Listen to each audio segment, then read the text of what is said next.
Speaker sir, ఈరోజు మనందరి గర్వకారణం తెలుగు బిడ్డ, తెలంగాణ బిడ్డ, ఏకైక మన ప్రాంత బిడ్డ ఈ దేశ ప్రధానమంత్రిగా ఆర్థిక సంస్కరణలు తీసుకొచ్చి దేశం యొక్క అభివృద్ధిని ప్రపంచ దేశాలతో పోటీ పడే విధంగా సిఎంఆర్ ఫ్యామిలీ మాల్ ఇప్పుడు మన కేపీహెచ్బీలో ఫిబ్రవరి 10వ తేదీన ప్రముఖ నటి శ్రీలీల గారిచే ఘన ప్రారంభం. కీర్తిశేషులు పాములపర్తి వెంకట నరసింహారావు గారికి భారత ప్రధానమంత్రిగా వినలేని సేవలు అందించిన సందర్భంగా భారతరత్న గౌరవ పురస్కారం వారికి దక్కింది.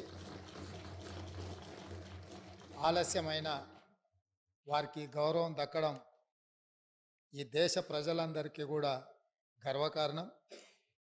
ఈ సందర్భంగా నా తరఫున, ఈ సభ తరఫున, తెలంగాణ ప్రజలందరి తరఫున వారి కుటుంబ సభ్యులకు, అభిమానులకు, అడుగడుగున వారి రాజకీయ ఎదుగుదలకు సహకరించిన కాంగ్రెస్ పార్టీ నాయకులకు, ప్రధానంగా శ్రీమతి సోనియా గాంధీ గారు వారు ప్రధానమంత్రిగా ఎన్నికవ్వడానికి, ప్రభుత్వాన్ని నడిపించడానికి సహకరించి ఆనాడు నిజాంలకు వ్యతిరేకంగా రజాకర్ల దాష్టికం మీద పోరాటం చేసి హైదరాబాద్ రాష్ట్ర విముక్తిలో అత్యంత కీలక పాత్ర పోషించిన కీర్తిశేషులు పివి నరసింహారావు గారికి భారతరత్న వచ్చిన సందర్భంగా ఈ సభంతా కరతాళ ధ్వనులతోటి వారికి, వారి కుటుంబానికి ధన్యవాదాలు చెప్పి వారి కుటుంబాన్ని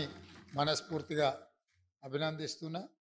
ఇది మన అందరికీ గర్వకారణం. ఈ సభ ద్వారా వారికి అభినందనలు తెలియజేస్తున్నా అధ్యక్ష.